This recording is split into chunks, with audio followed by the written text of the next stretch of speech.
Bien aimés, nous voulons nous inscrire dans la continuité de notre enseignement sur l'honneur qui engendre l'honneur. Gloire à Jésus. Tout le monde aime à être honoré. Tout le monde souhaiterait être honoré. Tout le monde désire être honoré. C'est le souhait de tous de connaître l'honneur dans sa vie. Vous savez, il y a des personnes qui dans leur vie n'ont pas connu du repos. Il y a des personnes qui, dans leur vie, n'ont pas expérimenté de l'honneur. Il y a des personnes qui, dans leur vie, n'ont pas connu des temps favorables et n'ont connu que du mépris, du rejet.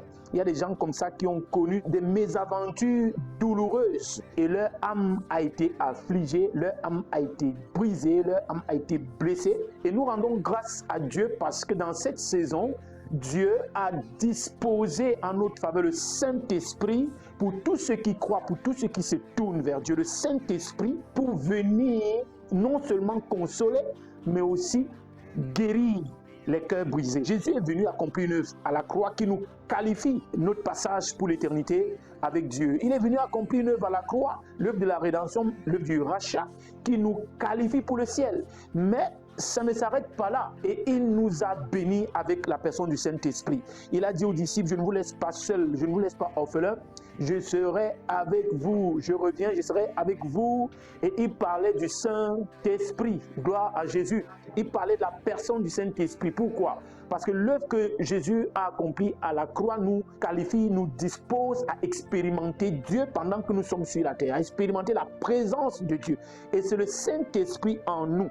C'est le Saint-Esprit en nous qui nous amène à vivre la présence de Dieu, qui nous amène à vivre la gloire de Dieu, la gloire qui vient par la présence de Dieu. Là où il y a la présence de Dieu, il y a la gloire de Dieu. Là où la présence de Dieu est réelle, la gloire de Dieu est évidente. Là où il y a la présence de Dieu, il y a la gloire de Dieu. Alléluia. Et là où il y a la gloire de Dieu, il y a le réconfort. Là où il y a la gloire de Dieu, il y a, n'est-ce pas, sa miséricorde. Là où il y a la gloire de Dieu, il y a son pardon. Là où il y a la gloire de Dieu, il y a son amour en abondance. Gloire à Jésus-Christ. Et Dieu vient pour nous aimer et pour nous mettre dans une position honorable. Des personnes qui peuvent expérimenter à nouveau de l'honneur. Parce que je veux te dire ce matin, tu as du prix aux yeux de Dieu. Est-ce que tu sais que tu as du prix aux yeux de Dieu? Je ne sais pas comment tu te vois, je ne sais pas comment tu te considères, mais une chose que tu dois commencer à comprendre, c'est que tu as vraiment du prix aux yeux de Dieu. Et je viens t'annoncer que si tu as été un jour déshonoré, si tu as été un jour malheureux de ce que tu as été rejeté, méprisé, tu n'as pas été considéré, et jusqu'à aujourd'hui peut-être que tu vis des situations dans ta vie où tu as l'impression que ta vie n'a aucune valeur pour la plupart des personnes. Ta vie n'a aucune valeur pour la majeure partie des personnes. Tu peux même être devenu chrétien, être devenu un enfant de Dieu, et tu passes par des temps vraiment critiques, des temps vraiment difficiles. Et tu pourrais même avoir l'impression que même jusque-là, ta vie n'a aucune valeur aux yeux des hommes. Je te rassure très vite qu'avant de parler de l'homme, nous parlons d'abord de Dieu. Gloire à Jésus. Avant de parler des hommes, de ce que les hommes peuvent penser de toi, de ce que les hommes peuvent, n'est-ce pas, considérer par rapport à toi, nous parlons de ce que Dieu pense de toi. Nous parlons de comment Dieu te voit. Et il faut que tu le saches. Là où tu as été déshonoré, là où tu n'as pas été considéré, je viens te promettre que Dieu est fidèle. Il va t'amener à être considéré. Il va t'amener à être honoré au nom de Jésus. Parce que Dieu, c'est un Dieu d'honneur. Dieu, c'est un Dieu qui qualifie pour l'honneur. Dieu, c'est un Dieu qui qualifie pour l'excellence. Dieu, c'est un Dieu qui qualifie des hommes pour vivre sa gloire. Dieu, c'est un Dieu glorieux. Dieu, c'est un Dieu merveilleux. C'est un Dieu grand. Quand tu viens à Dieu, attends-toi à expérimenter la grandeur de Dieu. Quand tu viens à Dieu par Christ Jésus, attends-toi à expérimenter la gloire de Dieu. Attends-toi à expérimenter la grandeur de Dieu. Attends-toi à expérimenter le meilleur de Dieu. Parce que Dieu, c'est un Dieu grand, c'est un Dieu extraordinaire dans sa façon de penser, dans sa façon de voir, dans sa façon d'agir. Dieu n'est pas comme un homme. Quand Dieu est venu au milieu des hommes et qu'il a pris forme humaine, et il nous a alors montré comment il est. dans l'immensité de sa grandeur. Il nous a démontré son amour. Il nous a démontré sa puissance dans la personne de Jésus-Christ. Jésus était 100% Dieu, il était 100% homme sur la terre. Il a manifestement et correctement montré qui est Dieu sur la terre. Il a démontré la véritable grandeur de Dieu. Il a démontré la véritable personnalité de Dieu. Il a démontré la véritable nature de Dieu sur la terre. Qui a vu Jésus a vu Dieu. A marché avec Jésus a marché avec Dieu. Qui a parlé avec Jésus a parlé avec Dieu. Parce que de la manière que Jésus a parlé, de la manière que Jésus s'est manifesté, de la manière que Jésus-Christ a opéré, il a opéré de la manière de Dieu. Voilà pourquoi Jésus pouvait dire, je ne fais rien sans regarder au Père. Je ne fais rien sans recevoir du Père. Gloire à Jésus. Tout ce que Jésus a fait, tout ce que Jésus a réalisé, il a réalisé selon la pensée du Père, selon la vision du Père.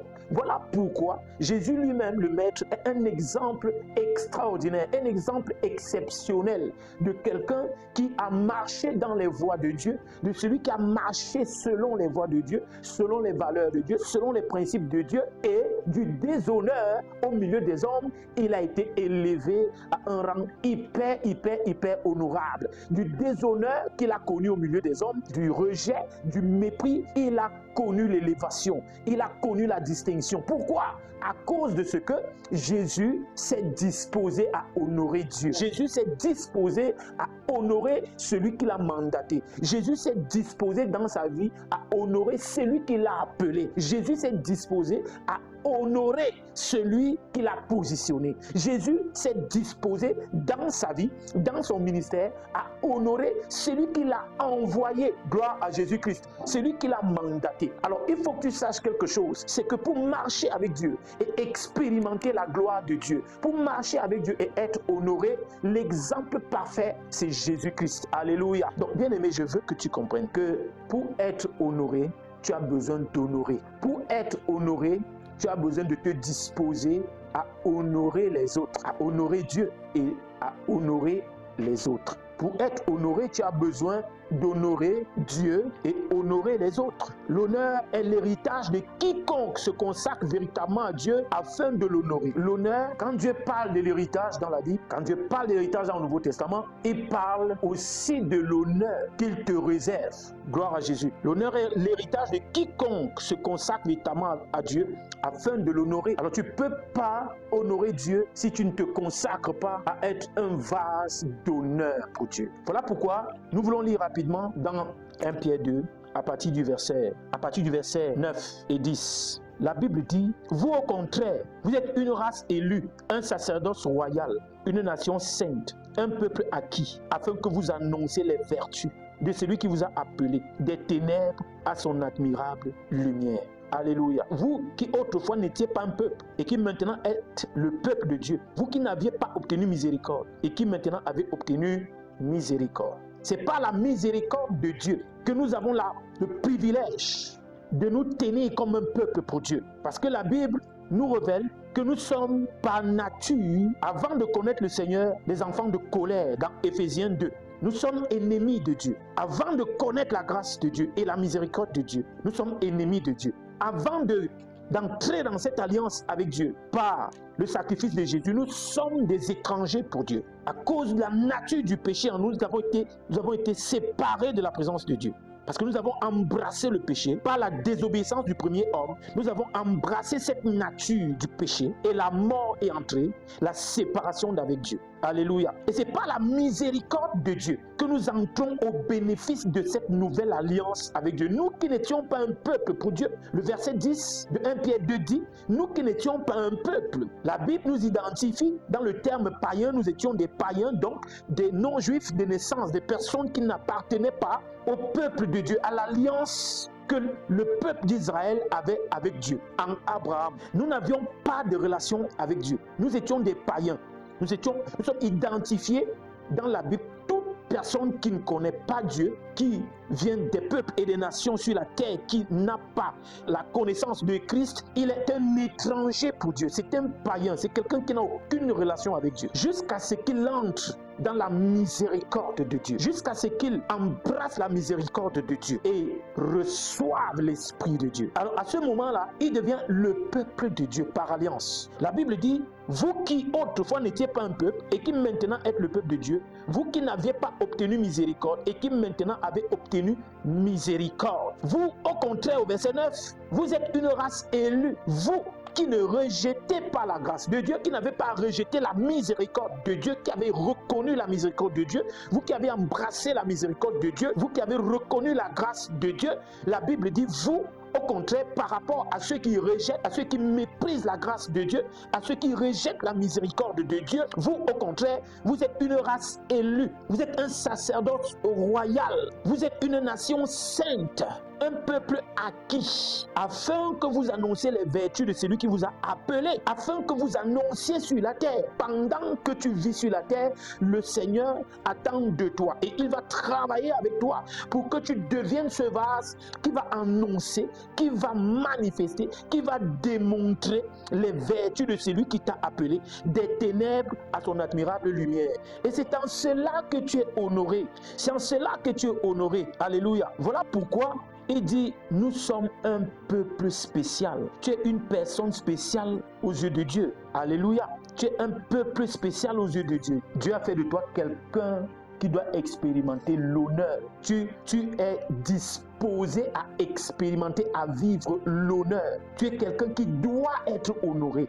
Dans ta famille, tu dois être honoré. Dans la société, tu dois être honoré. Dans ta nation, tu dois être honoré. Parce que la grâce de Dieu est sur ta vie. Parce que tu as reconnu la miséricorde de Dieu. Tu t'es tourné vers Dieu et Dieu veut t'honorer. Et je déclare que tu seras honoré. La Bible dit ceci au verset 7. L'honneur est donc pour vous. Parce qu'à partir du verset 6, il dit, car il est dit dans l'Écriture, voici je mets en Sion une pierre angulaire, choisie, précieuse, et celui qui croit en elle ne sera point confus. Je mets en Sion une pierre angulaire. Il parle ici de Christ, de Jésus. Il dit choisie et précieuse. Le choix de Dieu dans la personne de Jésus-Christ, c'est un choix spécial. Il est choisi et précieuse. Et je viens te confirmer qu'en Jésus-Christ, tu es précieux aux yeux de Dieu. Comme Jésus, tu es précieux. Et il dit, et celui qui croit en cette pierre ne sera point confus. Il ne sera point confus. Il ne va pas demeurer dans la honte. Il ne va pas demeurer dans la confusion. Pourquoi ?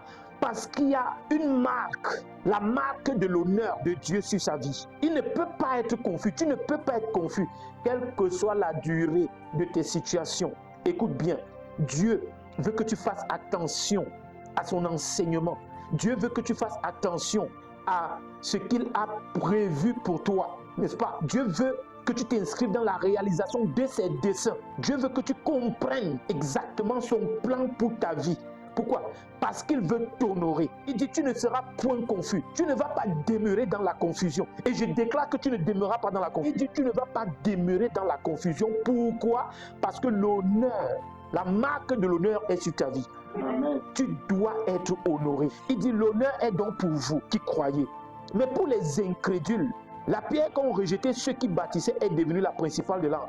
Pour les incrédules, la pierre qu'ils ont rejetée est devenue pour ceux qui croient la principale de l'angle. Gloire à Jésus. C'est devenu la pierre centrale sur laquelle toi qui as cru tu bâtis, toi qui as cru tu te tiens, tu es fondé pour expérimenter l'honneur de Dieu. Il dit, la pierre qu'ont rejeté ceux qui bâtissaient est devenue la principale de l'angle et une pierre d'achoppement et un rocher à scandale. Ça veut dire que la personne de Jésus-Christ dans ta vie, ta foi dans la personne de Jésus, ta foi dans la personne de Jésus-Christ devient pour les incrédules une pierre d'achoppement et un rocher à scandale. Ça veut dire que ta foi, ton amour pour Dieu, ta consécration pour lui, afin que tu sois honoré, devient un jugement pour ceux-là qui ne le connaissent pas, pour ceux-là qui se rebellent, pour ceux-là qui méprisent, pour ceux-là qui blasphèment contre cette grâce. Il dit, et une pierre d'achoppement et un rocher à scandale. Mais pour toi, il dit l'honneur. Il dit l'honneur est donc pour vous. L'honneur, c'est pour toi. Pourquoi? Parce que tu es fondé sur le rocher qui est Christ. Tu es fondé sur Christ. Parce que ta foi est fondée sur la personne et l'œuvre de Jésus-Christ. Voilà pourquoi tu deviens un vase qui est un jugement pour les incrédules mais salut pour ceux qui croient. La Bible dit dans 2 Timothée au chapitre 2, à partir du verset 19.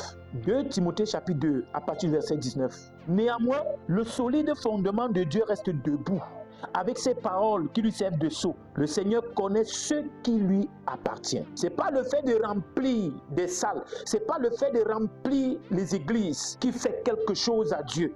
Ce qui impressionne Dieu, ce sont des cœurs qui se tournent résolument vers lui, qui sont touchés véritablement par l'évangile et qui se répandent et qui se détournent de leur ancienne vie, qui se répandent et qui se tournent vers lui pour recevoir son esprit et vivre selon ses valeurs. Que quelqu'un dise amen. Il dit, il connaît ceux qui lui appartiennent. Et ceux qui lui appartiennent, Dieu les honore. Ceux qui appartiennent à Dieu, Dieu va les honorer. Alléluia. Il dit, néanmoins, le solide fondement de Dieu reste debout avec ses paroles qui lui servent de sceau. Le Seigneur connaît ceux qui lui appartiennent.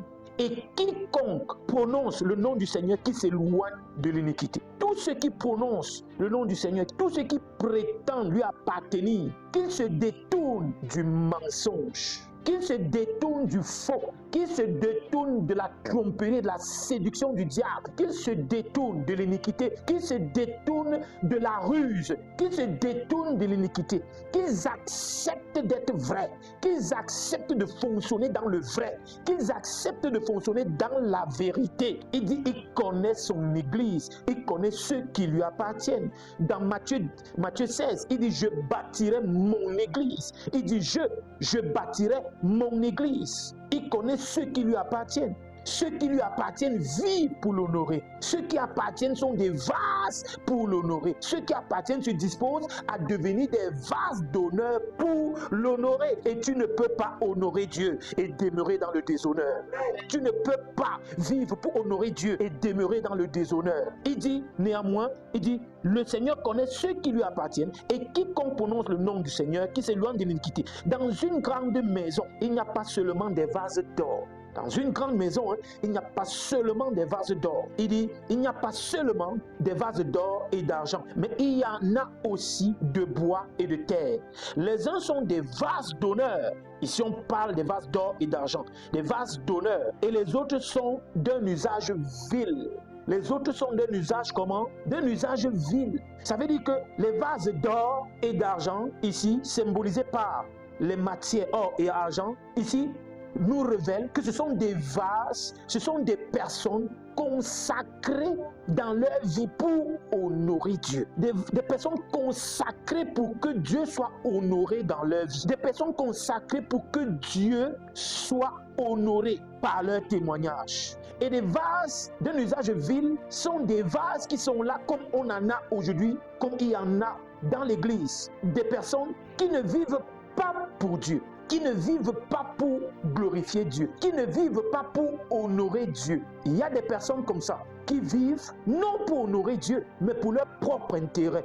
Non pour honorer Dieu, mais en quête d'honneur, de ce que Dieu doit faire la différence avec eux, de ce que Dieu doit les honorer dans leur vie, mais ils n'ont pas compris qu'ils vivent d'abord pour honorer Dieu, d'abord pour que Dieu soit honoré, non seulement en eux, mais au travers d'eux. Alléluia. Il dit des vases d'honneur et des vases d'un usage vil, d'un usage inutile. Refuse d'être un vase inutile. Refuse d'être un vase vil.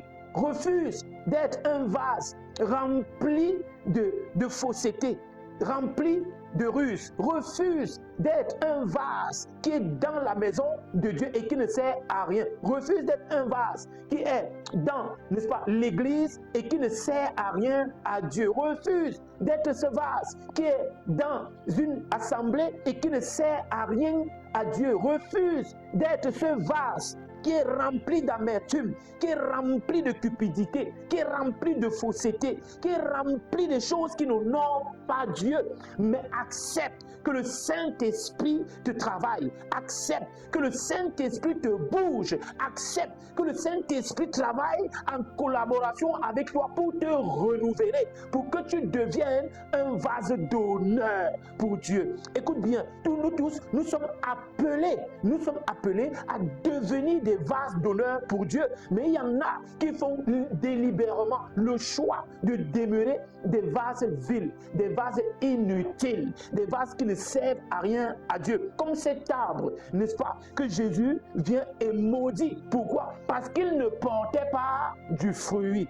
Devient cet arbre qui doit porter du fruit. Devient cet arbre qui porte du fruit quand Jésus veut consommer du fruit. Devient ce vase d'honneur dans le temple de Dieu, dans la maison de Dieu. Devient ce temple dans l'église. Devient cette personne spéciale qui est là, qui vit pour honorer Dieu, dont le témoignage est pour honorer Dieu. Que quelqu'un dise amen. Deviens cette personne. Accepte d'être cette personne. Accepte d'être cette personne. Le verset 21 dit, si donc quelqu'un se conserve pur en s'abstenant de ces choses, il sera un vase d'honneur, sanctifié, utile à son maître, propre à toute bonne œuvre. Alléluia. Si donc quelqu'un se conserve pur, si quelqu'un accepte la collaboration du Saint-Esprit, si quelqu'un accepte l'œuvre du Saint-Esprit en lui, si quelqu'un se soumet à l'influence du Saint-Esprit, en fait, il accepte l'œuvre que le Saint-Esprit fait en lui, il est disposé pour cela, alors il devient un vase pur. Il devient ici un vase d'honneur pour Dieu. Il accepte de se conserver pur. Accepte. C'est une pensée que tu dois intégrer, d'accepter l'œuvre du Saint-Esprit et de te consacrer, de te conserver pur, de te consacrer. Pour être honoré de Dieu, tu as besoin de te consacrer à Dieu. Pour être honoré de Dieu, tu as besoin de devenir cette personne qui se conserve pure, en fait, qui accepte de devenir un vase d'honneur pour Dieu. Alors, à partir de là, Dieu pourra maintenant utiliser ton témoignage pour glorifier son nom. Il pourra maintenant utiliser son témoignage afin de t'honorer. Alléluia. C'est très important dans cette génération. Nous devons comprendre que nous n'avons pas le choix. Si nous voulons être honorés de Dieu, nous devons travailler dans ce sens. Nous devons travailler dans le sens de nous consacrer davantage à Dieu. Nous devons travailler dans le sens de nous consacrer davantage à Dieu. Nous devons travailler dans le sens de nous consacrer davantage afin que Dieu soit honoré par notre témoignage. Pour quiconque obéit aux valeurs et aux principes du royaume, la couronne de l'honneur lui est réservée. Bien-aimé, pour quiconque obéit aux valeurs et principes du royaume, la couronne de l'honneur lui est réservée. Il est question de se consacrer. Il est question de se donner. Il est question de sacrifice. Il est question de se consacrer à Dieu. Il est question de se soumettre aux exigences de sa volonté. Il est question d'obéir aux valeurs et aux principes du royaume. C'est alors que la couronne de l'honneur va être déposée sur ta tête au milieu des hommes. Quand nous parlons d'honneur, il s'agit de mettre en exergue justement les valeurs et les principes du royaume. Alléluia. Quand nous parlons d'honorer Dieu, quand nous parlons d'honorer le Seigneur, il s'agit ici de mettre en exergue les valeurs et les principes qui régissent la vie du royaume. Quand nous parlons d'honorer Dieu par notre vie, il s'agit de porter du fruit, de manifester les valeurs, les principes, n'est-ce pas, qui régissent la vie dans le royaume de Dieu. Des valeurs caractérisées par l'humilité, des valeurs caractérisées par la loyauté, des valeurs caractérisées par la fidélité, des valeurs caractérisées par le sens du service, des valeurs caractérisées par la reconnaissance du mérite de la grâce dans la vie des autres. Alléluia. Quand nous parlons d'honorer Dieu, il s'agit de manifester ces valeurs du royaume afin que Dieu puisse passer par là pour démontrer sa gloire et nous honorer au milieu des hommes. Il est question de l'humilité, il est question de loyauté, il est question de fidélité, de service, de reconnaissance du mérite de la grâce dans la vie des autres. Aujourd'hui, des choses rares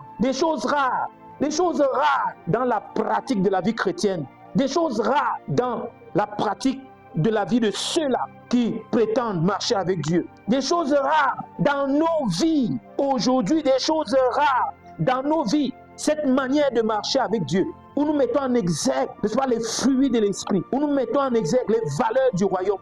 La Bible dit, nous avons lu dans 1 Pierre 2, au verset 9, il dit, vous êtes une race élue, un sacerdoce royal, un peuple saint. Il dit, l'honneur est pour vous, l'honneur est pour nous. Dieu veut nous honorer.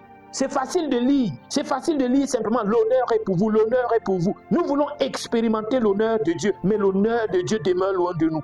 Nous voulons expérimenter l'honneur de Dieu dans notre vie. L'honneur demeure loin de nous simplement parce que pour expérimenter l'honneur de Dieu qui est disponible pour nous, il est question de revenir dans ces fondamentaux, les valeurs du royaume qu'il faut mettre en exergue. Je parle encore d'humilité, je parle de la loyauté, je parle de la fidélité, du sens du service, de la reconnaissance du mérite, de la grâce dans la vie des autres. Aujourd'hui, bien-aimés, dans nos vies, dans nos milieux chrétiens, c'est des choses rares. Nous voulons voir quelques exemples comme ça dans la Bible. Nous allons prendre l'exemple de David avec son ami Jonathan, mais surtout nous voulons aussi voir un exemple comme ça avec le Maître lui-même Jésus-Christ. Nous voyons l'exemple de David et Jonathan, deux amis, deux frères, deux personnes qui étaient attachés l'un à l'autre et qui ont fonctionné dans ces valeurs, qui ont fait la différence dans leur saison. Alléluia. Nous avons l'exemple de Jonathan qui était le fils de Saül et qui était conscient de l'appel de David à s'asseoir sur le trône et régner sur le peuple d'Israël. Voici quelqu'un qui était très conscient de ce que son père Saül n'était plus réellement dans l'agenda de Dieu, n'était plus réellement dans le plan de Dieu. Il avait compris que c'est David qui était dans l'agenda de Dieu. Et quelque chose a fait la différence. C'est qu'il était rempli d'amour et d'amitié pour David. Bien-aimé, tu ne peux pas honorer Dieu si tu n'as pas de l'amour pour Dieu. Tu ne peux pas honorer un homme si tu n'as pas de l'amour pour cet homme. Tu ne peux pas honorer les hommes si tu n'as pas un brin d'amour pour ces hommes. Gloire à Jésus. Jonathan avait beaucoup d'affection et d'amour pour David et il a démontré à suffisance. Et cela a engendré de l'honneur dans sa vie. Parce que même après lui, son fils Méphibosheth a été récompensé par Dieu. Parce qu'il a été récompensé par David qui s'est souvenu, n'est-ce pas, de l'alliance qu'il avait avec Jonathan. Il s'est souvenu, n'est-ce pas, des bienfaits de Jonathan dans sa vie. Il s'est souvenu des bontés de Jonathan dans sa vie. Et cela a valu à Méphibosheth d'entrer dans une saison, dans une dispensation, n'est-ce pas, d'honneur. Il a été honoré. Pourquoi? À cause de Jonathan. La postérité de Saül, qui était sorti même du plan de Dieu, a été restaurée. Pourquoi? À cause de l'amour, à cause de la fidélité, à cause de la loyauté d'un homme, son fils Jonathan, envers l'élu de Dieu, envers loin de Dieu. Je veux dire, envers Dieu. Nous voulons voir cet exemple. Prenons d'abord 1 Samuel 18, verset 1. Oui. David avait achevé de parler à Saül. Et dès lors, l'âme de Jonathan fut attachée à l'âme de David. Et Jonathan l'aima comme son âme. Alléluia. Pourquoi? À cause des dispositions de David à l'égard du roi Saül. À cause des dispositions favorables de David à l'égard de son père, le père de Jonathan, à l'égard du roi. Parce que David avait d'abord un cœur d'amour pour son roi. David avait un cœur de respect pour son roi. David était consacré au service pour son roi. David avait un cœur, le cœur de Dieu. Et Jonathan s'est rendu compte de ce cœur. Et Jonathan, son âme s'est attachée à l'âme de David. En fait, il s'agit ici d'un grand amour, une grande affection. Jonathan a aimé David comme son frère. Jonathan a épousé cette grâce qui était sur la vie de David. Parce que Jonathan a vu, Dieu a donné la grâce à Jonathan de voir, de comprendre la grâce qui était sur David. Et cela était prouvé par la manière de se tenir de David envers le roi Saül. Comment il a eu cette vision? C'est par la manière d'agir, la manière d'être, la manière d'opérer de David. Dieu a ouvert les yeux de Jonathan pour qu'il voie l'onction, pour qu'il voie la grâce, la mesure de grâce qui était sur David. Pour que tu sois honoré, il faut que ton cœur soit le cœur de Dieu. Pour que tu sois honoré, il faut que ton cœur soit un cœur pour Dieu. Pour que tu sois honoré, il faut que dans ta saison où tu dois servir les autres, où tu dois servir celui qui est au-devant de toi, il faut que tu le fasses bien.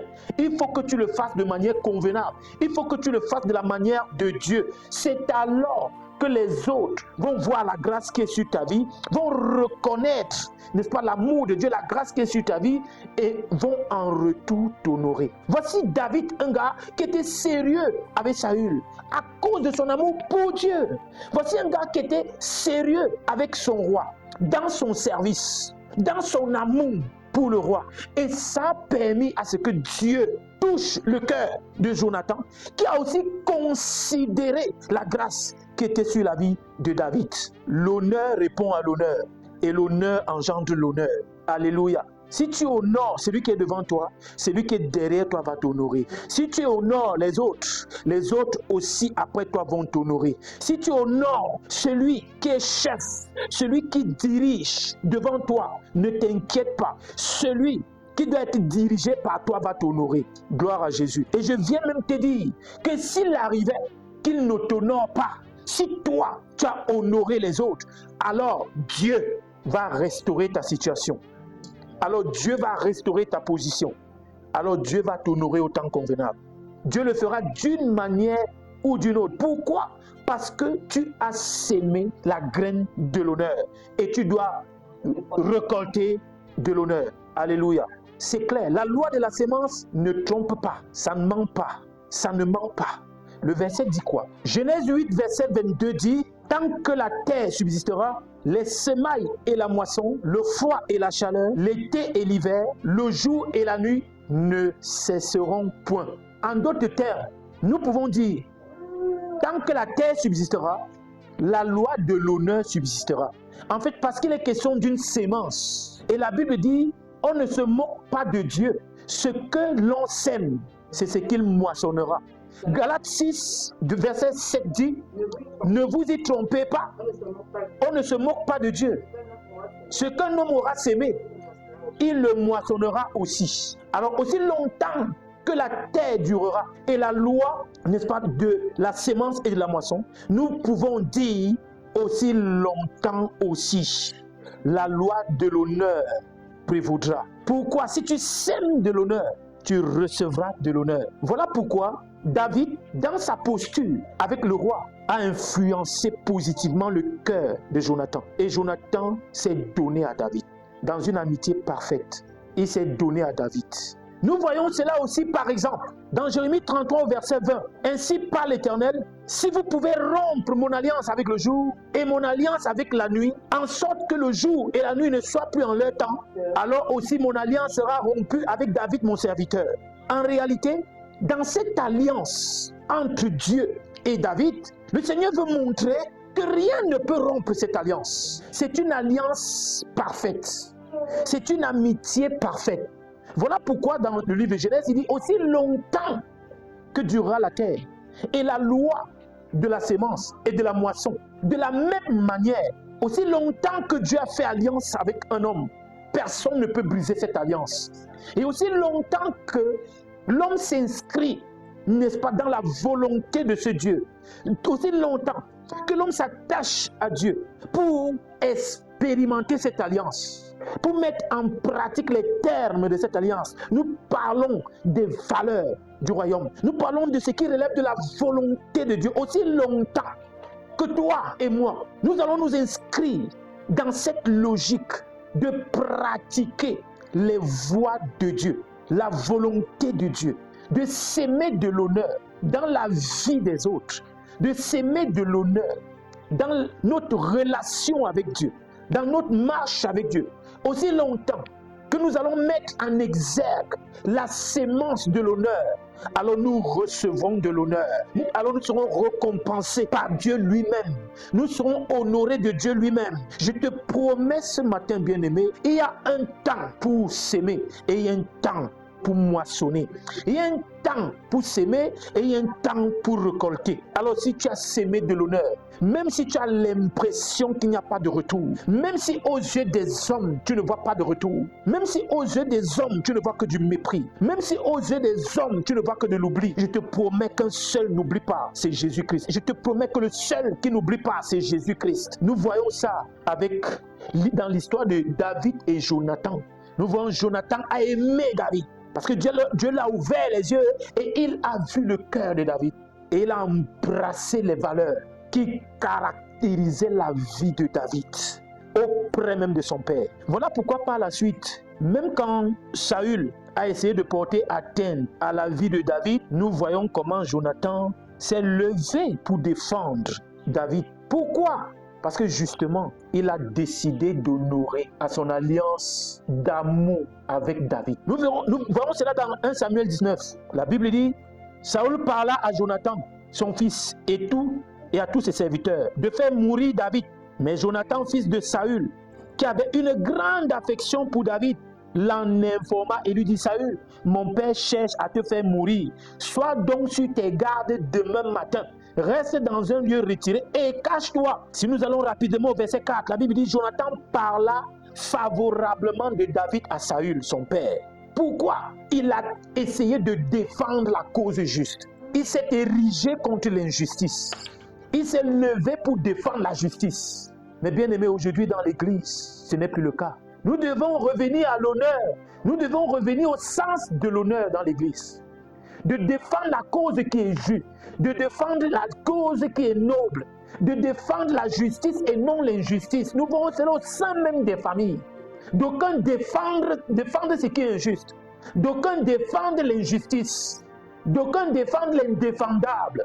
D'aucuns choisissent de s'opposer à la vérité. D'aucuns choisissent de s'opposer à la lumière dans l'église. Pourquoi? Parce qu'on a perdu le sens de l'honneur. On a perdu le sens de l'honneur.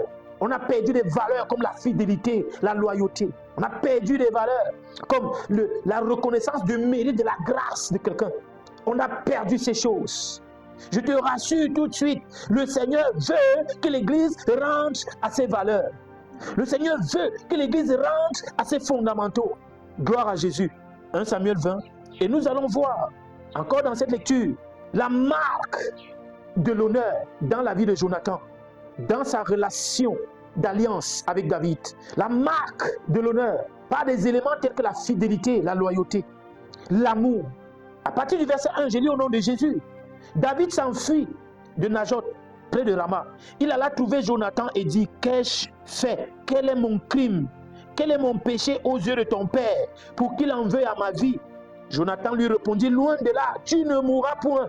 Mon père ne fait aucune chose, grande ou petite, sans m'en informer. Pourquoi donc mon père me cacherait-il celle-là? Il n'en est rien. David dit encore en jurant, ton père sait bien que j'ai trouvé grâce à tes yeux. Et il aura dit que Jonathan ne le sache pas. C'est lui qui ferait de la peine, cela lui ferait de la peine. Mais l'Éternel est vivant et ton âme est vivante. Et il n'y a qu'un seul pas entre moi et la mort. Jonathan dit à David, je ferai pour toi ce que tu voudras. Et David lui répondit, voici, c'est demain la nouvelle lune, et je devrais m'asseoir avec le roi pour manger. Laisse-moi aller, et je me cacherai dans les champs jusqu'au soir du 3e jour. Et il n'y a pas d'honneur sans amour. Tu ne peux pas manifester de l'honneur envers quelqu'un. Tu ne peux pas manifester de l'honneur envers Dieu si tu n'as pas de l'amour pour lui. Bien-aimé, tout ce que Dieu fait, Dieu le fait sur le fondement de l'amour. Tout ce qui définit le fonctionnement de Dieu repose sur le fondement de l'amour. Le royaume de Dieu fonctionne sur la base d'une énergie qui s'appelle l'amour de Dieu. Oui, sache qu'il me soit donné de te dire qu'il y a des gens qui prétendent honorer des hommes, prétendent honorer Dieu, mais le font de manière subtile, de manière fausse. Il y en a qui le font avec des intérêts corrompus. Il y a des gens qui prétendent honorer un homme, mais en réalité, dans leur cœur, ils recherchent quelque chose. Il y a des gens qui prétendent honorer Dieu, mais en réalité, ils sont devant Dieu. Tout ce qu'ils essaient de faire, c'est parce qu'ils attendent quelque chose en retour. Mais en fait, quand on décide d'honorer un homme, on le fait d'abord sur la base de son amour pour cette personne. C'est après avoir démontré son amour, c'est après avoir manifesté et démontré cet amour-là dans son plein régime, c'est alors que nous pouvons espérer qu'il se souvienne de nous un jour, que Dieu se souvienne de nous. Bien-aimé, tu peux manifester de l'honneur à quelqu'un si tu le fais dans la vérité, si tu le fais dans la droiture de Dieu, si tu le fais dans un bon état d'esprit, si tu le fais dans un état de conscience qui honore Dieu. Laisse-moi te dire que si tu honores un homme, même si lui te redonne en retour du déshonneur, Dieu te récompensera parce qu'il est un Dieu d'honneur, parce qu'il est un Dieu fidèle, parce qu'il est un Dieu loyal. Même si un homme ne t'a pas dit merci, Dieu Dieu te dira merci. Si un homme ne t'a pas récompensé, Dieu va te récompenser. Nous voulons lire les retombées, les corollaires de l'alliance de l'honneur. La Bible dit dans 2 Samuel au chapitre 9 à partir du verset 1, David plus tard, quand Jonathan n'était plus, David plus tard élève la voix et dit, reste-t-il encore quelqu'un de la maison de Saül? Saül qui a tenté tant de fois de tuer David. Mais vous verrez que David, lui, chaque fois qu'il a eu l'occasion d'en finir avec Saül, il a pardonné. Chaque fois qu'il a eu l'occasion d'en finir avec Saül, il a reconnu qu'il ne peut pas le faire parce que c'est loin de Dieu. Nous revenons à cette lecture de 1 Samuel 24, à partir du verset 1 jusqu'au verset 23. De là, David monta vers les lieux forts d'Engedi. Voici, David est dans le désert. On est venu informer le roi que David est là quelque part dans le désert. Et même jusque-là, c'était l'occasion d'en finir. Parce qu'au désert, c'est même l'occasion d'en finir, on n'en parle plus. Parce que quand David est au désert, David est en situation difficile. Quand David est dans le désert, David est dans des situations compliquées. Quand David est dans le désert, David est comme dans une faiblesse. Quand David est dans le désert, David est comme dans le manque. Quand David est en fuite, il est en position de faiblesse. David cherche la face de Dieu. David veut la justice de Dieu. Je suis en train de parler à quelqu'un. Celui qui est au pouvoir, tu dois d'abord le respecter. Tu dois lui donner son respect. Tu dois prier pour lui. Et laisse-moi te dire, tant que tu t'inscris dans cette justice, l'Éternel, s'il est méchant, s'il ne gouverne pas bien, l'Éternel va l'enlever de là au nom de Jésus. Mais si tu veux le faire de toi-même, le mal va dominer sur le trône.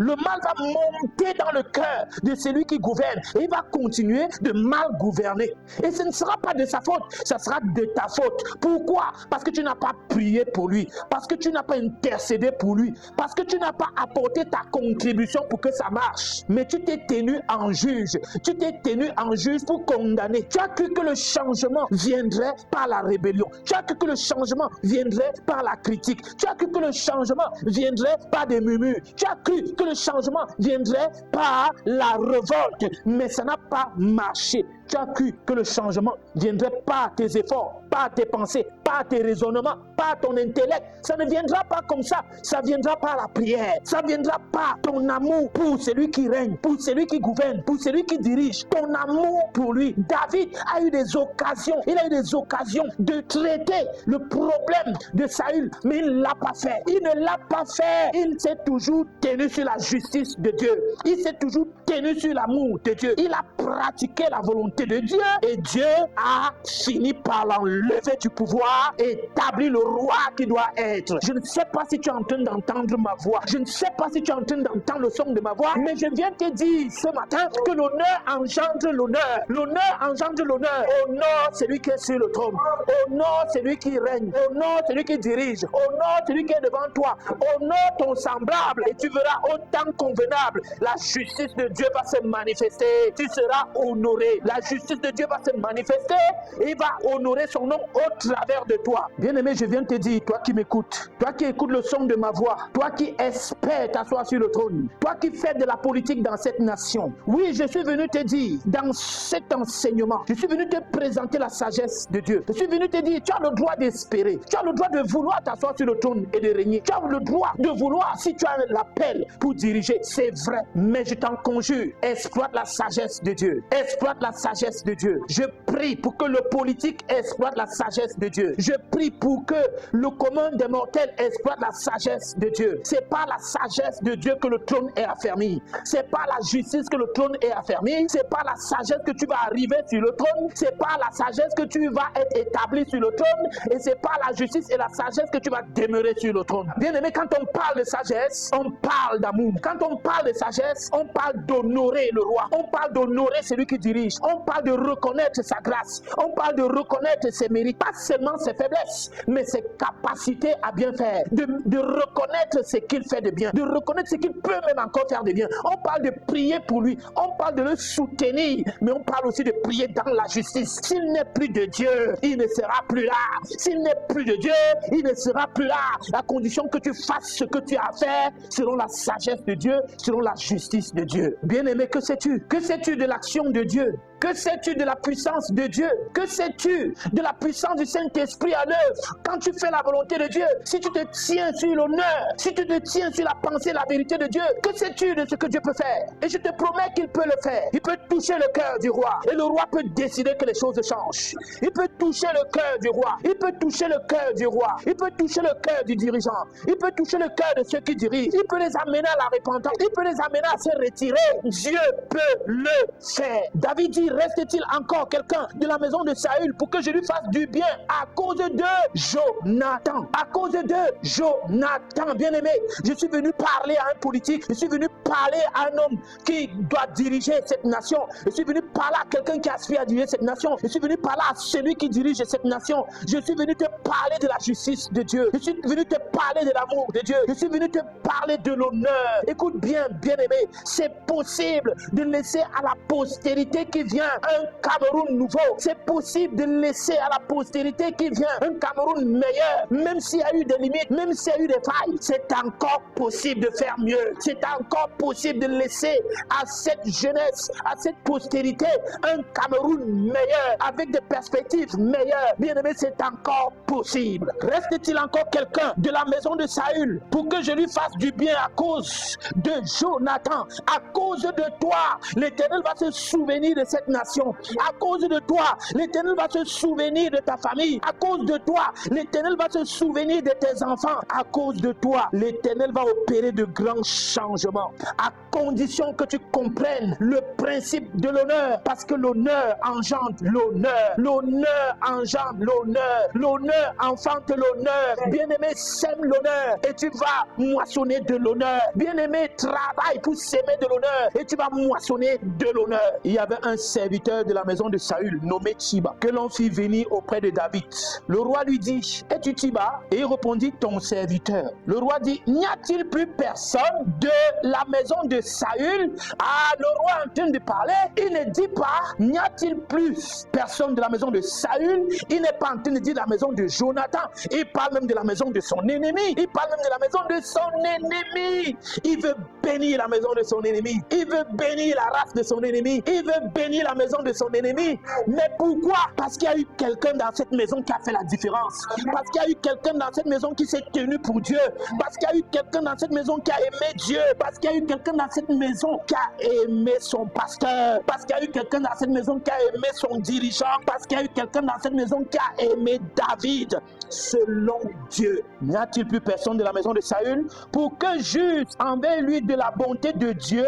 Et Tiba répondit au roi, il y a encore un fils de Jonathan perclus des pieds. Il y a encore un fils de Jonathan à cause de l'alliance. Il y a quelqu'un là, il est même handicapé, il est limité, il est faible, il n'a aucune capacité, il est pauvre, il est misérable, il n'y a rien de bon en lui. Rien de bon ne peut sortir de lui.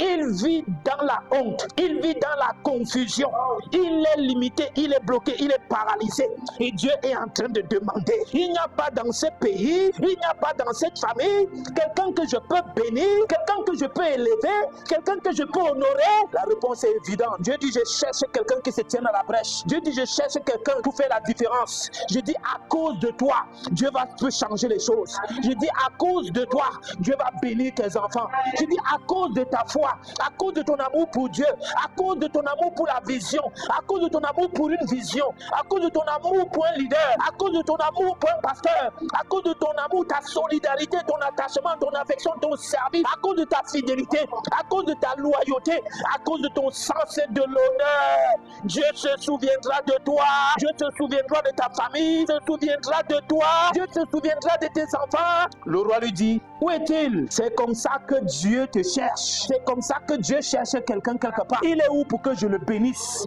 Il est où pour que je change sa situation? Il est où pour que je change la situation de sa famille à cause de lui? Il est où même pour que je change la situation de sa vie, pour que je change ses circonstances? Il est où? À cause de l'alliance de l'honneur. Le roi lui dit, où est-il? Et Tiba répondit au roi, il est dans la maison de Maki, fils d'Amiel, à Lodébar. Donc il est même comme un étranger quelque part, il est comme un esclave quelque part, dont il n'a même pas de maison où reposer sa tête, dont il n'a même pas de terre, il n'a rien, il est faible, il est misérable, il est moqué par les autres, il est rejeté, il est humilié, il est confus, mais il est la résultante de l'alliance entre Jonathan et David, celui qui doit être honoré. Et Méphibosheth, verset 6, et Méphibosheth, fils de Jonathan, fils de Saül, vint auprès de David, tomba sur sa face et se prosterna. David dit Méphibosheth et il répondit, voici ton serviteur. Je suis venu dire à quelqu'un, celui que Dieu va élever, celui que Dieu va honorer, c'est un véritable adorateur, parce qu'il a hérité de cela de Dieu, parce que tu as hérité cela dans ta foi de ton Jésus. Malgré les circonstances, tu es demeuré ferme, tu es demeuré un véritable adorateur. Quel que soit ce que tu traverses, tu es demeuré un véritable adorateur qui sert Dieu, qui se prosterne jour et nuit devant ton Dieu. Je suis venu annoncer à quelqu'un qui m'écoute aujourd'hui que Dieu est fidèle. Dieu est fidèle. Je ne sais pas si tu as donné réellement ta vie à Jésus et que tu passes par des temps difficiles. Je ne sais pas si réellement tu as reçu la vie de Jésus. Si tu t'es inscrit dans cette nouvelle alliance avec Jésus, je ne sais pas si tu marches avec Jésus dans la vérité, dans l'intégrité. Je ne sais pas si tu t'es donné entièrement comme un vase consacré, mais rien de bon ne vient, rien de bon ne sort de toi. Je suis venu te dire ce matin que Jésus-Christ te dit, à cause de ton amour pour lui, Dieu te dit, à cause de ton amour pour son fils Jésus, à cause de ton attachement pour Jésus, à cause de ta consécration à l'œuvre de Jésus-Christ, à cause de ton attachement, ton affection à la vision que Dieu t'a donnée, à cause de ton attachement, ton affection, ton amour pour le visionnaire, pour le leader, pour le Père que Dieu t'a donné.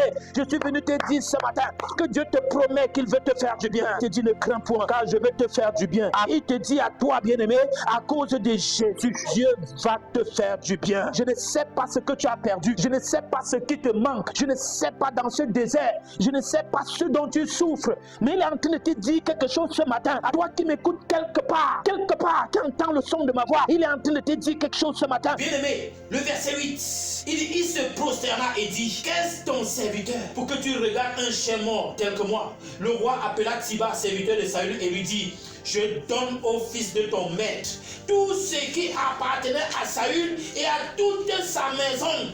Tu cultiveras pour lui les terres, toi, tes fils et tes serviteurs, et tu feras les récoltes afin que le fils de ton maître ait du pain à manger. Je suis venu te dire que le Seigneur va disposer des serviteurs pour toi. Le Seigneur va disposer des connexions d'alliance pour toi. Le Seigneur va disposer des mains de bénédiction, des mains d'association pour toi. Écoute bien, à cause de ton amour pour Dieu, à cause de ta consécration pour lui, à cause de ta manière de l'honorer, à cause de ta décision d'honorer Dieu par ta consécration. Écoute bien, à cause de ce que tu honores Dieu au travers d'un homme, parce qu'il y a des gens qui disent, je ne peux pas honorer un homme, moi j'honore Dieu, je ne peux pas respecter un homme, moi je respecte Dieu. Mais pourtant, tu n'es pas tombé du ciel, ce que tu es devenu là, c'est par un homme. Ce que tu peux faire, c'est par un homme. Tu es passé par un homme. Ce que tu peux dire, tu es passé par un homme et tu peux mépriser l'homme. Voilà pourquoi tu peux échouer, voilà pourquoi tu n'y arriveras pas. Mais bien aimé, je suis venu dire à quelqu'un qui comprend la pensée de Dieu, qui comprend la révélation de Dieu, qui connaît ce que veut dire le sens de l'honneur, le sens de l'honneur. Tu ne peux pas prétendre honorer Dieu et tu n'honores pas celui que Dieu a utilisé pour toi. Tu ne peux pas prétendre honorer Dieu et tu déshonores celui qui travaille dans ta vie. Tu ne peux pas prétendre honorer Dieu et tu méprises ce que Dieu a fait par la main d'un homme. Écoute bien aimé, dans le monde on dit, on devient toujours quelqu'un derrière quelqu'un. Et c'est la vérité, bien aimé, c'est la vérité. Pour que Dieu descende sur la terre, il est passé par le ventre d'une femme. Pour que Dieu se manifeste sur la terre, il est passé par un couple. Pour que Dieu arrive à manifester ses desseins sur la terre, il est passé par les mains d'un homme. Dieu invisible, il a pris forme humaine. Il est devenu un homme. Il est devenu un homme pour payer le prix pour les hommes.